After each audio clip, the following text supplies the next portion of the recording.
Es el momento ahora de recibir a nuestro invitado acá en el 98.7, el abogado Juan Sereta. SEA Portones, 2 años de garantía y 3 controles remotos inviolables. Service los 365 días del año. SEA Portones, 2-601-2611. seaportones.com. Hola Juan, ¿qué tal? Buen día, bienvenido. Buen día, muchas gracias por la invitación. Gracias a vos por aceptarla. En todo caso les cuento que Juan Sereta es abogado, es docente universitario y dentro de la Universidad de la República, Facultad de Derecho, estás en la digo bien, Clínica de Litigio Estratégico. Sí, estoy Explícame un poco, porque me imagino que no es algo que a todo el mundo se le derrame como natural, ¿no? No, es verdad, es una asignatura nueva porque se creó en el 2015 en la facultad, en la carrera de abogacía, y es de alguna manera un desmembramiento de otra asignatura que tiene ya más de 60 años, que es el consultorio jurídico de la Facultad de Derecho. Yo soy docente ya hace 16 años del consultorio jurídico, y en el 2015... junto con el decano, con el doctor Uriarte, planteamos la posibilidad de crear un nuevo espacio que justamente se constituyó en esto, en la Clínica de Litigio Estratégico, en el que venimos trabajando desde el año 2015.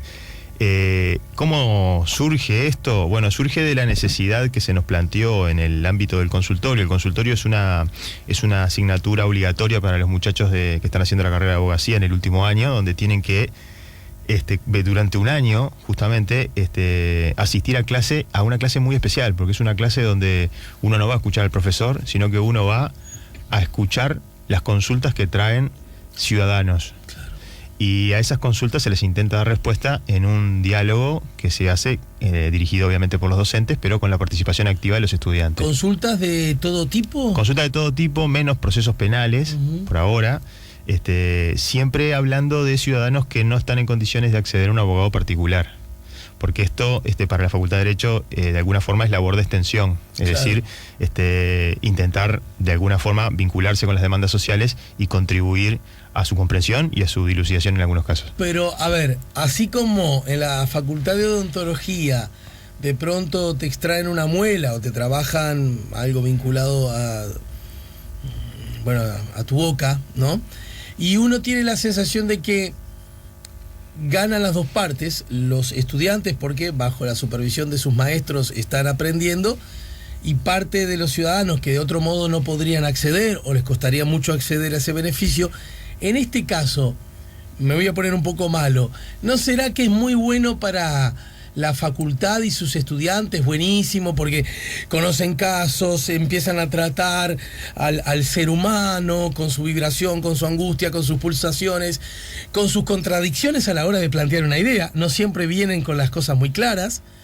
La angustia que determinados acontecimientos provocan hace que uno pierda lucidez en la forma de expresar las ideas. Me imagino que hay algo... No, estoy lloviendo sobre mojado. Gran parte del aprendizaje es decodificar ese relato en términos de una cuestión jurídica. Claro, y no necesariamente implica que haya mentira o ocultamiento. No. Es que cuando estás mal, hasta del nombre de tu vieja te olvidas. El consultante, como le denominamos nosotros, viene con un problema. A veces ese problema no tiene una solución jurídica. Otras veces parte tiene una solución jurídica. Bueno, ¿y qué herramienta le das? Porque a lo mejor es buenísimo para ustedes porque aprenden como locos. Sí, pero el hombre, la mujer se vuelve tal como vino. Bueno, en ese sentido, hay veces que es así, que pasa así. Nosotros estamos intentando trabajar sobre la interdisciplina en el consultorio, y estamos trabajando en algunas experiencias concretas de interdisciplina. En el caso de, por ejemplo, de trabajadoras domésticas, donde tenemos un consultorio especializado, venimos trabajando con psicología, lo hicimos con antropología por las poblaciones migrantes, de manera de que uno intente tener una caja de herramientas un poco más amplia que la que nosotros manejamos desde la abogacía. Porque muchos de los problemas que a veces llegan, la solución no viene del lado de la abogacía, o es parcial la solución que se puede dar del lado de la abogacía. Lo interesante para los muchachos es darse cuenta que en el futuro sus clientes o las personas que los consulten no van a venir a decirle, mire, yo vengo a hacer un juicio ejecutivo tributario, no sé cuánto. No, van a venir con un problema, y ese problema hay que decodificarlo en términos jurídicos para ver qué solución se puede dar. Pero yo te contaba lo del consultorio porque el consultorio, que es el que tiene más antigüedad, funciona como a demanda de los interesados. Es decir, nosotros recibimos en la ventanilla consultas, y a propósito de esas consultas se analizan en la clase y se intenta dar una respuesta. Pero lo que nos encontramos fue con que había algunos asuntos que tenían una complejidad mayor y que revestían un interés especial en la formación de los estudiantes y en el compromiso de la propia Universidad de la República. En general, asuntos vinculados a los derechos humanos. Ajá. Y esos asuntos no se podían atender a demanda desde la ventanilla porque muchas veces quienes tenían el problema ni siquiera llegaban a la ventanilla del consultorio. Entonces decidimos crear esta metodología diferente a partir de la clínica, donde los asuntos los elegimos desde la clínica. Vamos nosotros a buscar asuntos que nos parecen interesantes. Nos contactamos con los actores sociales involucrados, es un trabajo mucho más en equipo con otros actores, con ONG, con actores sociales diversos, y a partir de ahí sí construimos un caso de dificultad en general mayor que los que vemos en el consultorio. ¿Le dan esa cobertura, esa asistencia legal, digamos? En el marco del consultorio seguimos atendiendo a demanda por la ventanilla. El consultorio atiende unos 3.000 casos por año, hay cerca de unos 70 docentes involucrados y unos 700 estudiantes trabajando todo el año. Pero en la clínica lo que decidimos fue, trabajemos con un grupo más reducido de estudiantes, porque es un grupo solo, y en lugar de esperar que venga una consulta interesante, Entiendo. salgamos nosotros a buscar en qué nos queremos comprometer. Entendemos que hay un problema, no sé, de materia de derechos humanos del pasado reciente. Bueno, ¿qué podemos hacer? ¿Entendemos que hay un problema de derechos humanos actual? Por ahí se explica tu vínculo con, por ejemplo, el caso del maltrato a ciudadanos que están privados de su libertad, o el caso de los ciudadanos que reclaman medicación de alto costo. El caso de los privados de libertad, sí, porque ahí nosotros, incluso en la clase de la clínica, los propios estudiantes tiran casos que les parecen interesantes o temáticas, y ahí nos ponemos a investigar y después decidimos si el caso queda o no queda. En el caso de los privados de libertad, sí, nació así, nos vinculamos originalmente, fíjate cómo nació, algunos estudiantes plantearon la problemática de las mujeres presas con hijos y las dificultades que estaban atravesando a partir del traslado de la cárcel del Molino. A propósito de esa inquietud de un estudiante, nosotros nos reunimos con el comisionado parlamentario para que nos diera una información un poco más de primera mano sobre la situación, y ahí nació esta posibilidad de vincularnos con el comisionado, porque él nos planteó, mira muchachos, sí, está interesante eso, pero antes que eso hay otras cosas mucho más graves que esa situación por la que ustedes tienen interés. Nos planteó el caso Módulo 8 y ahí nos empezamos a involucrar, firmamos un convenio con el comisionado y surgió esta acción concreta de los privados de libertad en Módulo 8. Pero así, en otros años nos hemos vinculado también a cuestiones medioambientales, etcétera, etcétera. Cuestiones que a veces no llegan a prosperar en una acción concreta. Entiendo. Y terminar en una investigación. Eso... Respecto a la primera pregunta, respecto a los medicamentos han tenido como abordajes diferentes, porque cuando llega una persona con un caso puntual, fulanito, necesita un medicamento que no está cubierto, esa atención la damos desde el consultorio, porque sigue siendo una demanda personal. Ahora, a veces, a partir de una demanda personal, nosotros podemos visualizar que hay un colectivo, por ejemplo, que tiene una dificultad.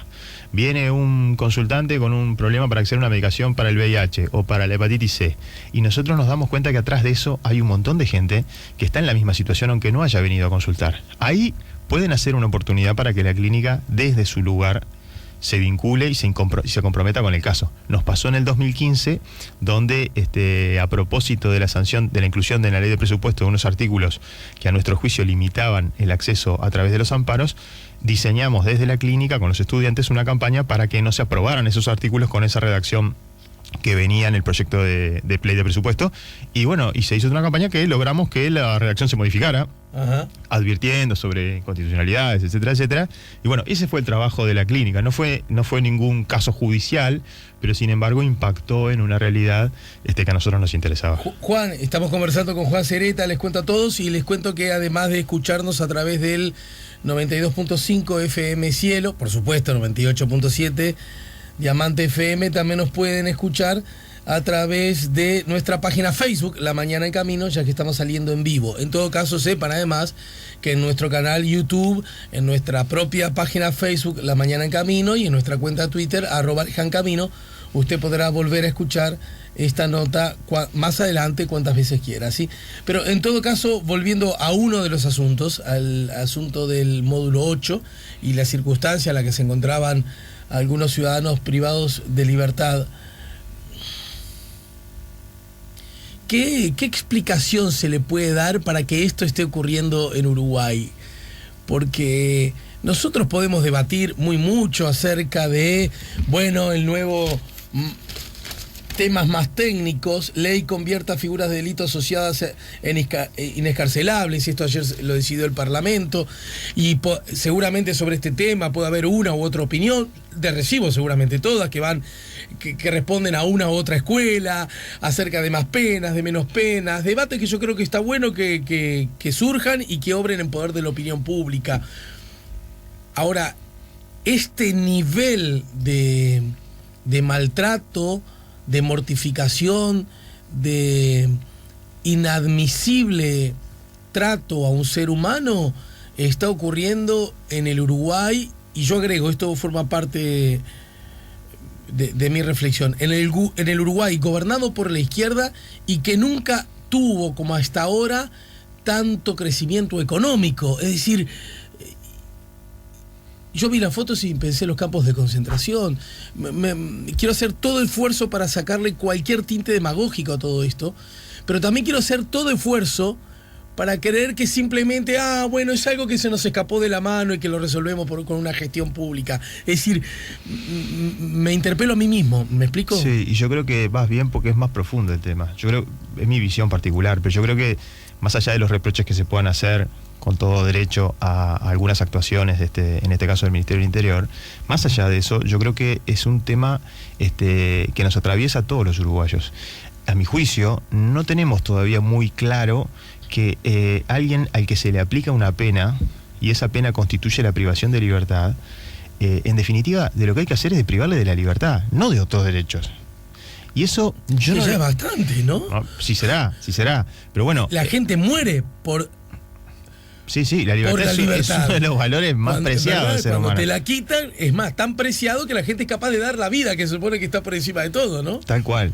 Sin embargo, yo siento como que toda la sociedad, y en esto no quiero atribuir exclusivamente ni a los gobernantes ni al Ministerio del Interior, sino que toda la sociedad sentimos como esa sensación, que habría que analizar bien por qué ocurre, de que en realidad cuando alguien comete un delito y se le va a aplicar una pena, como que queremos que le pase lo peor del mundo, no solamente que se le prive de la libertad. Y en esto creo que a pesar de que nosotros nos sentimos identificados con los estados sociales de derecho, con los estados respetuosos de los derechos, en algunas cosas somos un poco de la boca para afuera, porque, y lo planteo a nivel social, no lo digo así. Y fíjate, te pongo un ejemplo vinculando los dos temas que vos me decías hoy sobre privados de libertad y medicamentos. Fíjate lo que pasa en Estados Unidos en diciembre del 2017, con las diferencias que podemos tener respecto a Estados Unidos como Estado social de derecho, ¿no? Y fíjate que Estados Unidos, al primer paciente al que se le tiene que dar un tratamiento para curar la hepatitis C, es a un condenado a muerte. Entonces vos fíjate, Estados Unidos le aplica la pena de muerte a un sujeto, y sin embargo a ese sujeto, mientras se espera los días o las horas para que se le aplique la inyección letal, el Estado se ve obligado a curarle la hepatitis C. Más allá de lo aberrante, a mi juicio, de la pena de muerte, etcétera, vos fijate cómo tienen claro la diferenciación entre la pena y el resto de los derechos. Claro. Ese ciudadano tiene que pagar con una pena, con un grado de aflicción exagerado, mayúsculo, etcétera, como la privación de la vida. Sin embargo, mientras está esperando eso, no se le pueden adicionar tormentos que no sean la pena exclusivamente. Nosotros, que afortunadamente no tenemos pena de muerte, que tenemos penas de privación de libertad en general como la más grave, la privación de libertad no debe venir adicionada de otros sufrimientos. No es que porque estoy preso me tienen que privar de la comida, me tienen que privar del abrigo, me tienen que...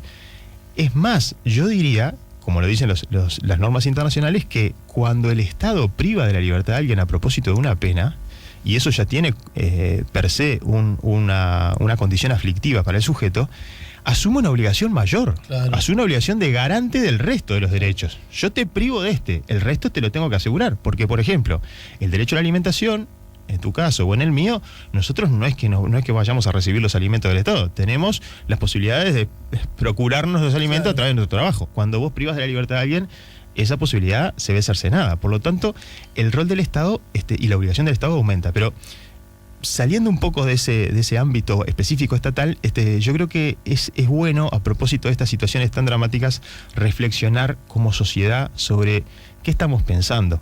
Y aún aquellos que tienen una idea un tanto más egoísta, digamos, entre comillas, sobre los privados de libertad, pensemos también qué estamos haciendo para cuando estos muchachos salgan. O sea, ¿qué tratamiento estamos dando? Porque gran parte de la inseguridad que después sufrimos afuera, sufrimos todos los días, tiene que ver, a mi juicio, con las condiciones de reclusión.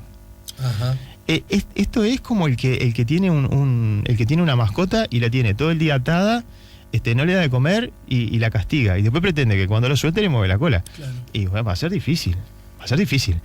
Yo creo que aún en términos egoístas, aún olvidándonos, solo pensando en el interés de la sociedad, la que se siente afuera, la que se siente ajena al sistema penal, aún pensándolo en términos egoístas, no es inteligente utilizar estos criterios de reclusión donde se adicionan un montón de aflicciones, además de la privación de libertad, porque si mirás las historias de estos 7 muchachos analfabetos, entre 17 y 23 años, sin ninguna red de contención fuera de la cárcel, sin familia, sin amigos. Pero a ver, Juan, ¿por qué no comían? ¿Por qué estaban privados del alimento? En este caso, más allá de la calidad del alimento, otros reclusos los privaban del alimento. Es decir, dentro del módulo 8 lo que estaba claro es que había otros reclusos que ejercían poder y dominación sobre los más débiles. Aunque sea para vos llover sobre mojado, aunque me saque el cartel del ingenuo del año, aunque me digas chocolate por la noticia y me hagas bullying porque hago preguntas guarangas, ¿está? Todo eso. Pero ¿cómo es posible que otros reclusos resuelvan o decidan sobre el alimento de otros? Bueno, creo que esto va de la mano de varios factores. ¿No es una situación absurda, inadmisible? Es absolutamente absurda. El tema es, vos tenés más de 670 reclusos en un módulo donde hay 7 u 8 guardias. El mecanismo que se decidió tomar en ese lugar es entregarle a los reclusos la comida para que ellos las distribuyan. Y bueno, cuando se tomó esa medida, evidentemente los que asumieron el poder de distribución de la comida fueron los propios reclusos. Y dentro de la cárcel se repiten los modelos que tenemos afuera. Es decir, hay los que tienen los más poderosos y los menos poderosos. O sea, el modelo no es tan diferente al que vemos afuera, adicionándose todas las dificultades que tiene el estar privado de libertad. El módulo 8 hasta ese momento no ingresaba fácil, tenían dificultades para ingresar los defensores, la guardia tenía dificultades para ingresar, es decir, evidentemente el problema se empezó a generar o a agudizar cuando se decidió que sean los propios reclusos del módulo 8 los que distribuyeran la comida. Pero estamos hablando de que entonces sobrevive ahí un poder paralelo, una estructura paralela, ¿no? Y en esta situación es evidente que eso ocurría. En esta situación es evidente que eso ocurría. Incluso en lo que dijiste recién, en la responsabilidad aún mayor que tiene el Estado de alimentar a los presos. Digo alimentar, podría ser la salud, podría ser... Porque justamente el Estado, ¿qué es lo que le dice al resto de los ciudadanos? Le dice, este hombre, porque cometió un delito, pierde la libertad. Pero lo que pierde es la libertad, no las calorías, no la ingesta de calorías. Exactamente, sí. No se lo doy, por lo tanto es responsabilidad mía que el hombre siga comiendo. Sí, es más, salgo a decir, no se lo doy porque resulta que alguno de sus colegas no le dan de comer. Fíjate que si nosotros lo visualizamos por el derecho a la alimentación, que hoy está consagrado como un derecho humano, de los que nosotros ponemos en la categoría de derechos económicos, sociales y culturales, el derecho a la alimentación, toda la normativa internacional para acceso al derecho a la alimentación dice que hay algunas porciones de la población que deben ser especialmente protegidas. Y ahí te dice, los niños, los enfermos, los adultos mayores y los privados de libertad. Son las categorías donde el derecho a la alimentación debe ser asegurado por el Estado. Está claro que esta metodología que se utilizaba permite que ocurran estas situaciones. Hay recomendaciones internacionales, las propias reglas Mandela de Naciones Unidas establecen que no pueden quedar los centros de reclusión ni parcial, ni obviamente que totalmente tampoco, a cargo de reclusos o de grupos de reclusos, porque lo que ocurre son estas cosas. Las reglas Mandela fueron aludidas por la decisión del juez, ¿no? En este caso... Las reglas Mandela fueron invocadas en el amparo, o sea, lo que se pidió fue que se aplicaran, que se respetaran las reglas Mandela, y fue lo que recogió la sentencia en su condena. O sea, ¿está ocurriendo eso ya? ¿Qué información tenés al respecto? Nosotros habíamos pedido en el amparo 2 grandes bloques. Uno eran medidas concretas, urgentes, que tenían que ver con el traslado de los presos de ese lugar, con mejorar la alimentación, con darles ropa de abrigo, frazadas, elementos de higiene personal. Eso se ha venido cumpliendo por parte del Ministerio del Interior. Es más, se empezó a cumplir antes de que tuviéramos condena. En el transcurso del juicio se empezó a cumplir. Y después teníamos un bloque que para nosotros era el gran desafío en la petición que le hacíamos al juez, que fue el que resultó recogido por la condena, que es la aplicación de la regla 94 de la regla Mandela, que establece el diseño de un plan de rehabilitación individualizado para cada sujeto. Lo que establecen las reglas Mandela en este sentido... Pero sí, luego de la pausa, ¿cómo no? ¿sí? Estamos poniendo la mañana en camino, estamos conversando con el doctor Juan Cereta. ¿Estás alejado del fútbol totalmente? Solo como hincha, creo. Sos hincha de Racing, ¿no? Hincha de Racing, sí. Ajá, pero estuviste en la conducción o dirección. Estuve, no sé sí, cómo se llama. fui delegado de Racing unos años y después estuve en la mesa ejecutiva de la UF. Bien. Estamos poniendo la mañana... Y ya no. Y ya no, y aprovecho a mandarle un gran saludo a todos los compañeros, ex compañeros de la mesa ejecutiva, porque de aquella mesa ya no queda ninguno, y estoy seguro que me están escuchando. Ah, mira, rotan bastante entonces, ¿no? Sí. Bueno, siempre cuando se armó la mesa ejecutiva, también para ser justos, era un poco con la idea del fusible, ¿no? Del fusible del ejecutivo. Mejor que huele la mesa y no el consejo ejecutivo. ejecutivo a cada rato, ¿no? Así que si vuelan cada rato es misión cumplida. Estamos poniendo la mañana en camino, estamos con Juan Cereta. Ya volvemos con La Mañana en Camino.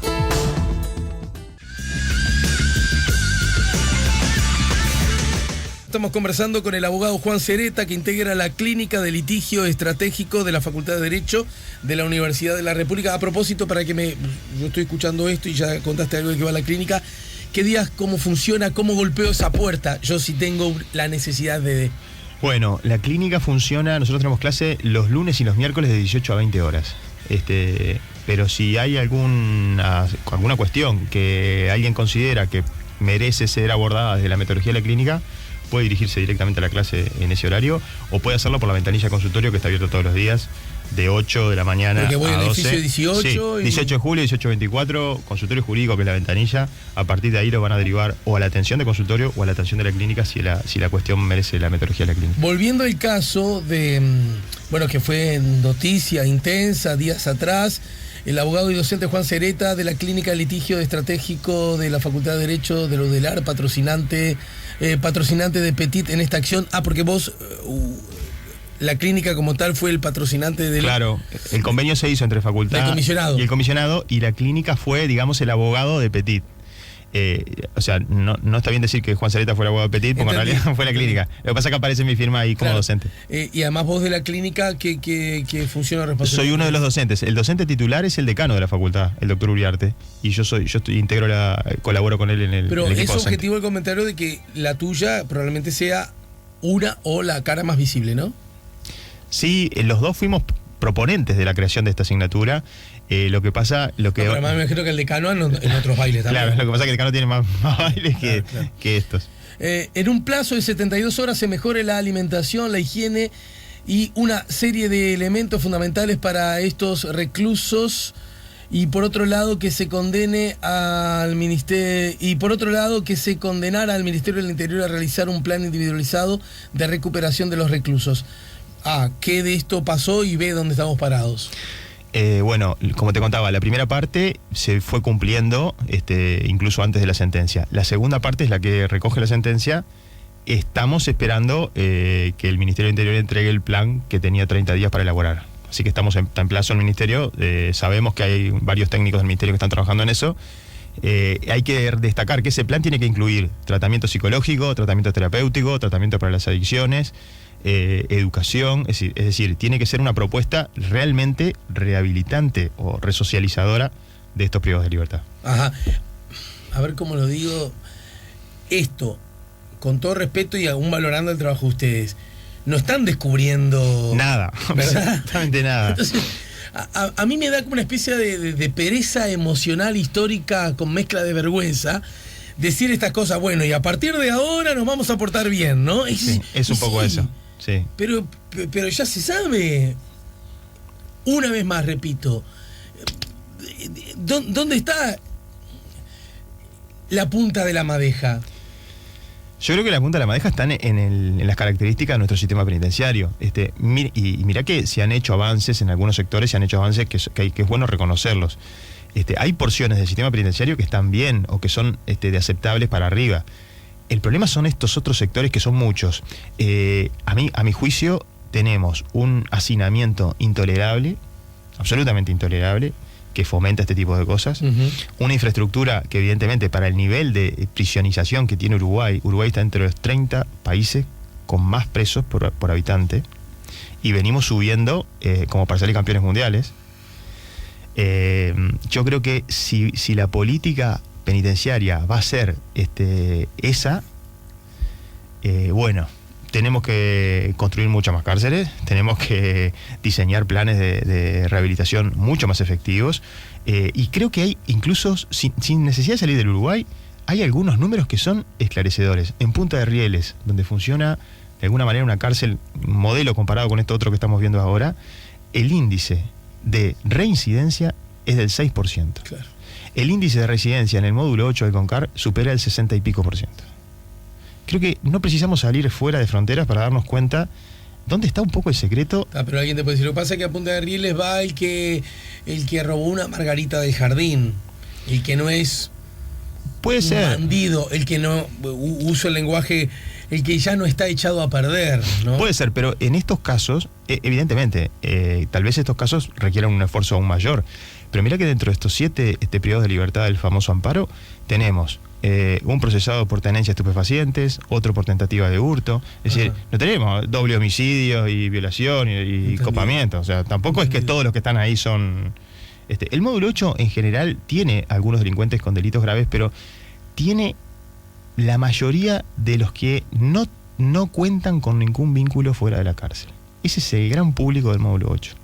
Gente que no tiene nada fuera de su mundo. No tiene red. No tiene red. Hay una entrevista de uno de los privados de libertad. Si vos miras las historias, creo que no puedes llegar a otra conclusión. No me acuerdo el nombre ahora de uno de ellos, pero sí me acuerdo que a los 13 años, es del Cerrito de la Victoria, a los 13 años fallecieron sus 2 padres, y desde ahí ha estado en situación de calle. No ingresó nunca al INAU, nunca tuvo ningún otro lazo ni de contención, ni de ningún tipo, con lo cual el propio recluso manifiesta que su mundo se circunscribe a la cárcel. Claro. Entonces, claro, mientras no intentemos cambiar eso a través de propuestas de trabajo, de propuestas de realización, de propuestas, etcétera, etcétera, etcétera, y no podemos esperar poner muchas expectativas en ese muchacho cuando salga. No sabe leer, no sabe escribir, no terminó la escuela, no tiene familia, no tiene redes, nadie lo está esperando afuera, y bueno, y nosotros adentro no hacemos nada. 5 de la universidad. Y es difícil, ¿no? Es difícil. A ver, no quiero... Este es un tema, bueno, es una puerta que está entreabierta y sobre la cual tenemos que seguir pasando y pasando una y otra vez, y que yo soy de los que, ya sé que sobre esto hay 2 posiciones por lo menos ideológicamente claramente distantes, con todo respeto, y yo no soy de los que cree que esos que están ahí no me representan en nada a mí. ¿Se entiende?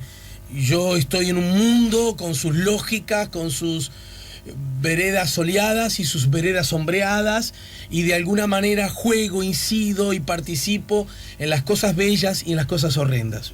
Yo parto de ese vínculo. En cierta medida todos somos producto de la sociedad que vivimos. Bueno, y producto y a su vez responsable, ¿no? Sí, por supuesto. En todo caso, pero también puedo entender, los que están ahí es porque se la buscaron y problema de ellos, y yo no tengo que ver, lo único que tengo que hacer es defenderme de ellos. Cuidado, yo con esto no estoy diciendo que salgo de casa sin cerrar la puerta, que no miro para los costados, que no tome precauciones, y que no me daría dolor, bronca, indignación y hasta cosas más horribles si fuera víctima de... ¿Se entiende? Sí, tal cual. Y además creo que los procesos modernos de rehabilitación todos incluyen una porción aflictiva que tiene que tener la pena, porque la pena tiene que tener un componente aflictivo.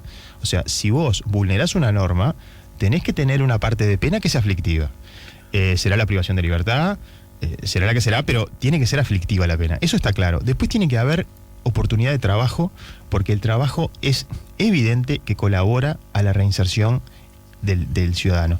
Y por último, una etapa de resocialización absoluta, donde el sujeto, además de cumplir su parte aflictiva de la pena y de trabajar o tener oportunidades de trabajo, también tiene que tener acceso a la educación, a desarrollar algo que a él le interese, que tenga que ver con su sentir, con sus deseos, hay que buscarle la manera. ¿Hoy no ocurre eso? En muy pocas situaciones ocurre eso. Pero en muy pocas, porque ¿qué pasa que no quieren estudiar ni trabajar? No, porque las oportunidades por infraestructura, etcétera, las oportunidades que estamos dando digamos, son muy pocas. Pero ni siquiera terminar la escuela o el liceo. O sea, ni siquiera le podemos dar respuesta a todos los presos que se anotan ahora, para hacer eso. Ahora, qué interesante lo que decís, porque también está el otro argumento. Ojo, que mirá que por trabajar, mirá que por estudiar, lo que yo tengo que hacer todos los días, porque si no, no llevo el pan a mis hijos, ¿no? Lo que hacemos todos, pero que se les reprocha en el caso, resulta que tienen como premio que se les baja prenda, y estuvo muy arriba de la mesa cuando la liberación de Goncalves, ¿verdad? Cuando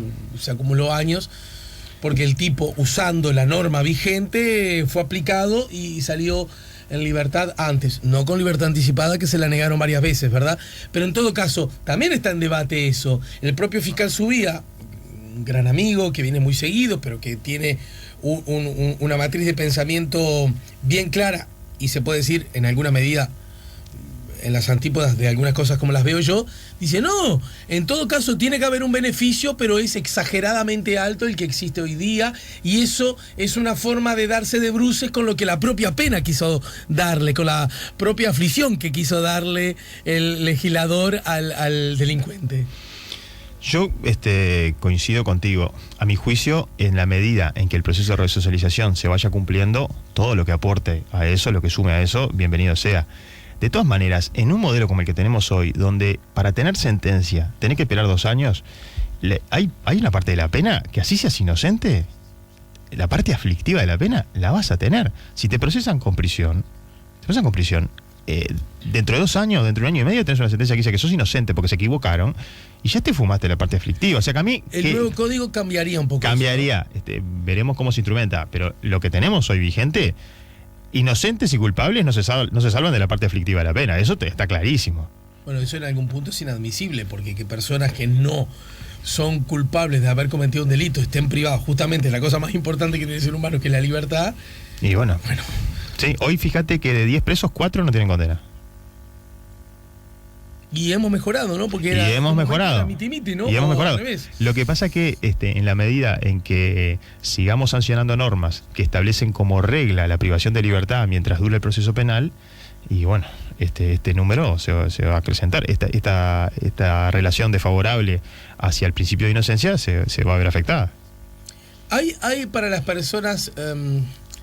es decir, ¿qué garantías tenemos nosotros los ciudadanos en general y las personas privadas de libertad y los más débiles dentro de los privados de libertad, de que situaciones como esta de la desnutrición que sufrieron, por poner como ejemplo gráfico, ¿no? Personas que no tenían alimento, ¿qué garantías tenemos de que esto no vuelva a ocurrir?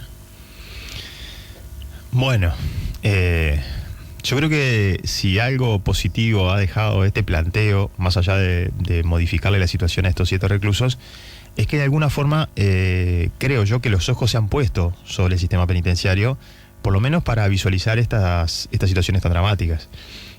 Garantías 100%, no sé decirte, pero afortunadamente existen algunos mecanismos que funcionan, ya sea la denuncia a través del comisionado, algunas otras situaciones que se pueden haber solucionado a partir de la denuncia de las propias autoridades. Yo creo que lo positivo es que está claro que ahora hay ojos mirando esto y no está tan naturalizado, me parece a mí, estas situaciones tan dramáticas que se pueden ver. Pero sinceramente creo que hay muchísimo por hacer aún para garantizar eso, ¿no? Lo que me cuenta me recuerda a la película Sueños de Libertad. Con Tim Robbins, aquel que se escapaba, ¿no? Sí. Morgan Freeman. Morgan Freeman y Tim Robbins. 099-894-987. En el último tramo de esta charla, a mí me gustaría, usando como excusa una noticia que hoy publica Diario El País, daba cuenta de esto más temprano. La Justicia de lo Contencioso Administrativo de primer turno obligó al Ministerio de Salud y al Fondo Nacional de Recursos a entregar un medicamento de alto costo al joven Federico Laza, tiene 26 años, que padece una linfopatía tumoral agresiva. ¿Qué comentarios te merece? Porque justamente la clínica en la que vos trabajás hace especial hincapié o ha trabajado en forma subrayada en este tipo de asuntos, ¿no? Sí, bueno, hemos hecho muchas acciones de amparo por acceso a medicamentos como este caso. Por este caso también tuvimos alguna consulta, y es más, creo que conozco a la profesional que llevó a cabo el juicio, aprovecho para felicitarla. A nosotros, además futbolista, digo, sí, como hombre vinculado al fútbol. A mí me reconforta obviamente por la persona que accede al medicamento que le hace bien, pero me reconforta que empecemos a cambiar la cabeza, y lo vinculo con lo de los presos también. Y creo que esas señales que está dando la justicia, lo contencioso administrativo en particular, son señales buenas, en el sentido de que los derechos económicos, sociales y culturales, es decir, el acceso a la educación, el acceso a las prestaciones de salud, el acceso a la alimentación, son derechos humanos. Son derechos, porque a veces nos quedamos con el tema de derechos humanos así, pero son derechos. Quiere decir que los titulares de esos derechos pueden exigir que se cumplan, pueden plantear su reivindicación ante la justicia, y tienen derecho a que un juez diga, sí señor, tiene derecho a esto, o no tiene. Pero me parece que ese es un cambio cultural interesante. En el último análisis que hizo Naciones Unidas, el Comité de Derechos Económicos, Sociales y Culturales de Naciones Unidas sobre Uruguay, reconoció que hubo un avance en la justiciabilidad de estos derechos, aunque todavía considera que son muy pocos los casos llevados a la justicia para garantizar el cumplimiento de esos derechos. Bueno, también alguien podría decir que son muy pocos los casos llevados a la justicia, porque son relativamente pocos los casos donde se constaten vulneración de derechos. Bueno, justamente. Porque Uruguay también es sólido en esa materia con relación a otras naciones. Yo, un poco enmarcando, trataba de expresar esta idea, que a menos que me digan lo contrario, la sigo sosteniendo, ¿no?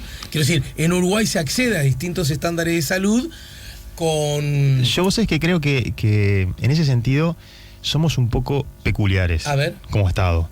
Porque tenemos porciones grandes donde se cumplen voluntariamente estos derechos y se reconocen. Es más, programas diseñados para asegurarlos. A eso me refería. Pero agujeros negros que nos quedan, como de los privados de libertad, como el caso de los medicamentos de alto costo, agujeros negros. Yo hablaba en el caso de la salud, ¿eh? Sí, en el caso de la salud, si uno hace a mi juicio, una visión integral del sistema, tenemos un sistema que es universal, que es solidario, que funciona, pero funciona en determinadas condiciones. Aún tiene algunos agujeros donde, si vos tenés la mala suerte de caer ahí, quedás como si no existiera nada. Vamos a ir ya al agujero, pero en todo caso, un sistema universal, solidario, que funciona, no son tres premisas que se cumplen en cualquier lugar del planeta, ¿verdad? No. Incluso en lugares del planeta mucho más ricos que los nuestros. Totalmente. Pero mucho más ricos que Totalmente. Los nuestros. Es más, tenemos herramientas valiosas como el Fondo Nacional de Recursos, porque a mí a veces me dicen, bueno, pero vos criticas. En realidad yo lo que quiero es que mejore, pero no es que quiero haga más goles, que haga más goles. Exactamente, Claro, exactamente. Claro. Ahora, pero es que para un poquito, porque a mí me parece importante esto, porque yo estoy en tu misma posición, te diría, pero la tentación de tirar el agua sucia con el bebé adentro es muy grande, siempre hables de lo que hables. Y además, ¿no? cuando vos decías hoy países pobres, países ricos, yo creo que en los agujeros negros que te decía, en realidad en el lugar que quedamos es como el de Estados Unidos. Y vaya que Estados Unidos no es un país pobre. Claro. Yo no quiero quedar en esa lógica de un libre mercado absoluto, donde el que tiene plata se lo compra y el que no tiene plata no se lo compra. Justamente porque me identifico con los principios que inspiran el Sistema Nacional Integral de Salud, donde no importa si tenés mucha plata o tenés poca plata. Claro. Como sociedad vamos a hacer todo lo posible para que vos accedas. Pero un ortodoxo economista te diría, pero ¿sabe lo que pasa, doctor? Los recursos son finitos. No dan para todos, ni para todas las enfermedades, ni para todas las personas. ¿Qué hacemos? ¿Cómo decidimos? ¿Dónde ponemos el límite? ¿Pagamos ese medicamento que a lo mejor a esta persona le da 3 meses más de vida? ¿O pagamos el medicamento que al niño le permite viajar a un lugar de alta tecnología y a lo mejor de ese modo arregla el problema de su vista porque ve solo... ¿No? Sí. Por generar una oposición que a lo mejor es falsa, ¿eh? Yo creo que es un dilema de falsa oposición. Ahí está, por eso. Sí, porque en realidad seguramente todos los sistemas tienen algunas prestaciones que no se cubren. Eso es cierto. Ahora, ¿cómo hacemos con los derechos humanos? Porque el derecho a la salud es un derecho humano. Hoy es un derecho humano. Ya no podemos hablar solo de derechos humanos cuando hablamos de derechos civiles y políticos. Entonces, ¿cómo se hace para recortar? Todas las recomendaciones internacionales que consideran estos mecanismos como respetuosos de los derechos humanos, de lo que hablan es de transparencia, de audiencias públicas, de decisiones tomadas en conjunto con la sociedad, de rendir cuentas sobre cómo se realiza el gasto, de optimización de ese gasto.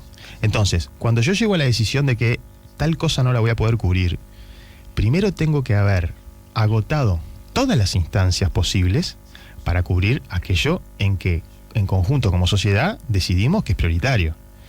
Es más, las normas internacionales obligan, antes de restringir, hasta a solicitar auxilio internacional. Es decir, a los estados, antes de decirle, mire, usted no va a poder dar la vacuna para tal cosa. Bueno, antes de decir eso, usted tiene que agotar todo, gestionar bien, y cuando aún así no le alcance, tiene que pedir ayuda. Y cuando de afuera también le digan, no te podemos ayudar, recién ahí empieza la restricción. Y la restricción tampoco puede generar nuevas inequidades. Ese es un poco el secreto. Es decir, hoy por hoy, cuando yo no incluyo un medicamento que cura la hepatitis C, ojo, no lo incluyo dentro de las prestaciones del fondo que hace que sea gratis para el que lo necesite. Sí.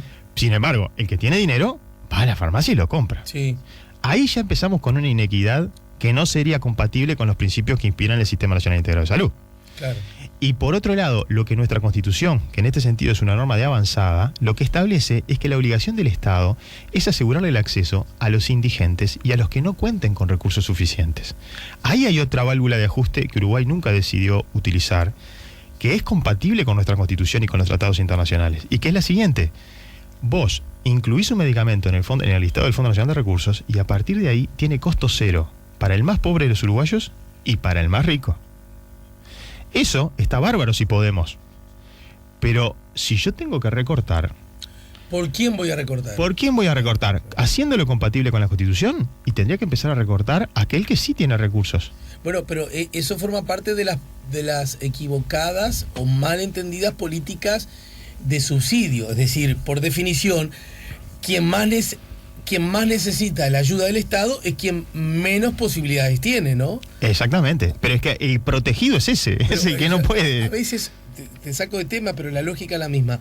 A veces cuando en reuniones de cumpleaños, de asado, alguien dice, pero resulta que yo me tengo que reventar, ¿no?, para trabajar y tener mi casa más o menos linda, mis chiquilines yendo a la escuela o al liceo, que decidí que fuera privado porque tiene bilingüe y además el horario, ¿no?, legítimas razones todas. Y me fue, y resulta que otro que... Y yo les digo, pero estás haciendo la lectura desde mi punto de vista equivocada. Tenés que decir, qué suerte que yo, primero, no necesito que el Estado me convenza de que tengo que mandar a mi chiquilina a la escuela, que yo por mí mismo me doy cuenta. Maravilloso, loco, le estás sacando una gran ventaja al otro, que ni siquiera advirtió esa importancia. Y además, vos tenés un trabajo porque adquiriste un conocimiento, porque tenés las redes suficientes y porque estás en un contexto que te permite justamente tener la casa linda, no pasar frío en invierno y mandar con lindo uniforme a tu chiquilina a la escuela. Entonces, ¿qué te vas a quejar? Sí, tal cual. Lo mismo sería con la medicación, ¿no? Si los recursos permiten... Yo la tengo que pagar y otro no. Y sí, si yo la puedo pagar, ¿qué querés? Si los recursos permiten que sea subvencionada al 100%, bueno, fenómeno. Fenómeno. Bueno, claro, pero sí. Cuando vos empezás a utilizar como argumento, los recursos son finitos, los recursos no me alcanzan, bueno, no podés dejar a los más pobres porque los recursos no te alcanzan. Claro, vos decís que se da la paradoja esa. Se da la paradoja esa, que el sistema es universal, se basa en la equidad, se basa en la accesibilidad, pero cuando llegás a determinados puntos que no son elección de los pacientes, porque yo no elijo tener esta enfermedad. También está el otro argumento, cuidado que no siempre ese medicamento que se reclama está comprobado que sea eficiente, a veces el lobby de los laboratorios que lo muestran como la panacea. Yo ahí estoy saliendo de eso, o sea, cuando nosotros una cosa es hablar de recursos y otra cosa es hablar de evidencia científica. Medicamentos sin evidencia científica o sin seguridad, descartémoslos. O sea, ni hablemos. Ni hablemos. Yo no quiero que le den un medicamento que no sirve o que no es seguro. Eso, pero no lo pongamos. De todas maneras, a veces creo que se dicen algunas cosas que no son. En los procesos de amparo, si bien es un proceso corto, abreviado y todo, no hay ningún juez que condene al ministerio o al fondo a dar un medicamento solo porque el médico del paciente lo dice. No hay ningún caso. Claro. Siempre el juez designa a un perito, que es un especialista, ajeno al paciente, ajeno al médico tratante, para ver si ratifica lo que dice el médico tratante. Primero, los médicos tratantes, yo no conozco casos que manden cualquier cosa, ¿no? Claro, sí, está bien. Pero puede haberlo. Puede haber alguna situación de encarnizamiento terapéutico o de algún vínculo de un médico a un laboratorio y le queda simpático recetarlo. Yo qué sé, no voy a decir que no existe porque no lo sé. Pero si existiera, en los procesos de amparo eso tiene un control. Porque el perito que nombra el juez lo primero que hace es preguntarle si tiene vínculo con la industria farmacéutica, si conoce a las partes, y nombra a alguien que no tiene ninguna de esas condiciones. Y solo condena cuando el perito coincide y dice, ahora, sí, esto es lo que necesita doctor, este paciente. En el final te lo digo y la seguimos más temprano que tarde. El asunto que a mí me surge como imponente o necesario ser estudiado, y cuántos compatriotas nuestros necesitados de no ejercen esa acción de amparo porque no conocen, porque no saben, porque... Bueno, las redes, lo que hablábamos, mira vos la importancia que tienen las redes, hasta para estos muchachos que estaban presos, porque nadie piensa en ellos, y también estar sin redes es estar sin conocimientos, estar en esa información, y cuánta gente, ¿no? Esa fue la razón por la que nosotros nos embarcamos en esto. Claro. Cuando empezamos en la facultad a analizar, yo le pedí a los muchachos que estudiaran las sentencias que había sobre medicamentos, acceso a medicamentos de alto costo por amparo, allá por el 2009, 2010. Y lo primero que nos encontramos es que no había usuario del sistema público de salud. ¿Cómo puede ser que solo se enferman los prestadores caros? Claro. No, lo que pasaba es que no tenían manera de acceder a la justicia. Por eso es que decidimos, como universidad pública, por el compromiso que tiene la UDELAR, de comprometernos a través del consultorio con los pacientes. Nuestros consultantes todos ganan menos de 28 mil pesos. O sea, los que estamos haciendo amparo por medicamentos de alto costo son todos de personas que no llegan a ese ingreso mensual. Y la idea es, desde nuestro humilde lugar, contribuir para atenuar en algo esa inequidad que se genera entre quienes pueden acceder a través de la justicia y quienes no pueden acceder porque no conocen un abogado, claro, no saben cómo hacerlo, etcétera, etcétera, etcétera. O sea que sí, ese es un gran desafío. Muchas veces suelto de cuerpo, si dice, bueno, y consulte con un abogado. Se le cae el mundo a una persona que le diga consulte con un abogado. ¿Qué? ¿Cómo un abogado? ¿Qué hago? ¿A quién llamo? ¿Cómo? Y andás a ver qué puerta golpea, ¿no? Claro. También... Por eso aprovecho de decir, todos los jueves, de 20 a 22 horas, todo aquel que quiera hacer una consulta por este tema, acceso a medicamentos de alto costo, 18 de julio, 18-24, consultorio jurídico de la Facultad de Derecho, la atención es gratuita, si es necesario hacer un amparo lo vamos a hacer, todo el trámite es gratuito, no hay que pagar honorarios, no hay que pagar gastos, no hay que pagar perito, que son situaciones que normalmente se transforman en obstáculos para algunos ciudadanos. Y en todo caso, a mí me da alegría que ocurra esto, que esté esta clínica, quizás deberíamos preguntarnos si no debería ser más masiva, más grande, más visual. Seguramente. ¿No? ¿Verdad? Es hija de la Universidad de la República, existe, entre otras cosas, porque los uruguayos pagamos impuestos, aún los que no tienen acceso a los medicamentos de alto costo, ¿verdad? Y desde ese lugar, lo decías vos en el arranque, así que no es corrigiendo, al contrario, es subrayando, es extensión, es de algún modo devolver, es ponerse a la altura del desafío. Pero además, yo tengo la convicción de que aún con dificultades, hay cosas que en Uruguay funcionan, la interacción entre los poderes, la independencia de los mismos también. Y si en el ámbito judicial se entiende que es injusto que una persona no reciba un medicamento, la justicia resuelve lo contrario. Sí, y mira, y te doy dos puntualizaciones que me parecen en el mismo sentido de lo que decías. En primer lugar, en Uruguay la inmensa mayoría de las condenas se cumplen. O sea, si el Poder Judicial condena, el Ministerio o el Fondo cumplen. Y ese no es un elemento menor, aunque estemos acostumbrados a que eso ocurra. Habitual, y valoremos, ¿no? Para no retroceder, ¿no? Para no retroceder. Y por otro lado, fíjate que el tema de los privados de libertad del módulo 8, fíjate qué peculiaridad y qué, a mi juicio, qué manera hermosa de funcionamiento de la democracia. El Parlamento, a través de su comisionado, recurre al Poder Judicial para demandar al Poder Ejecutivo y fíjate, los tres poderes en ese juego de contrapesos, de pesos y contrapesos, de controles recíprocos, como en definitiva es el funcionamiento del sistema democrático. No es menor y hay que destacarlo. Yo por lo menos lo hago. Bueno, gracias Juan Sereta, gracias por el tiempo. Más temprano que tarde la seguimos. Seguramente el público tiene muchas dudas, muchas consultas, nuevas preguntas para hacer que servirán de preciosa excusa para que nos reencontremos, ¿sí? Gracias por la invitación. Juan Sereta, el abogado integrante de la Clínica de Litigio Estratégico de la Facultad de Derecho de la UDELAR, la Universidad de la República, nos ayudó a poner la mañana en camino. SEA Portones, 2 años de garantía y 3 controles remotos inviolables. Service los 365 días del año. SEA Portones, 2-601-2611. seaportones.com